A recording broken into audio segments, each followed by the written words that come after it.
நமக்கு வேண்டியப்பட்ட ஒருத்தர் அவர் ஒரு கோழி பண்ணை வச்சிருந்தார். அந்த பண்ணையில பாதி கோழி திடீர்னு செத்து போச்சு. உள்ளூர்ல மந்திரம் பண்ணிட்டு இருந்த ஒரு சாமியார் கிட்ட போனார். அவர் காலில் வந்தார். சாமி, என் பண்ணையில பாதி கோழி செத்து போட்டுதுன்னார். சாமியார் யோசனை பண்ணார். சரி, பண்ணையில வாசப்படி கிழக்கு பக்கமா வச்சிருக்கியா மேற்கு பக்கமா வச்சிருக்கியான்னு கேட்டார். கிழக்கு பக்கமா இருக்குன்னார் அவர். அதுதான் தப்பு, மேற்கு பக்கமா அதை மாத்து சரியா போடும்னாராம். சாமி, மறுபடியும் பாதி கோழி செத்து போட்டுதுன்னார். சரி, கூரை எப்படி போட்டிருக்க, ஓடு போட்டிருக்கியா இல்ல கீத்து போட்டிருக்கியான்னார். ஓடு போட்டிருக்கேன்னாராம் அவரு.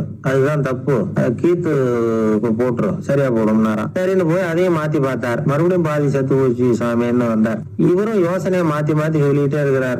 6வது தடவையா அவரை தேடிட்டு வந்தார். அந்த சமயத்துல இவர் ரொம்ப தீவிரமா யோசனை பண்ணி பார்த்துட்டு, அது சரிப்பா, நீ என்கிட்ட சளைக்காம வந்துகிட்டு இருக்கிற, நானும் யோசனை சொல்லிட்டு இருக்கேன். இப்போ உங்ககிட்ட சொல்றதுக்கு என்கிட்ட யோசனை நிறைய இருக்கு, ஆனா சோதிக்கிறதுக்கு உங்ககிட்ட கோழி இல்லையே, என்ன பண்றது அப்படின்னாராம் இவர்.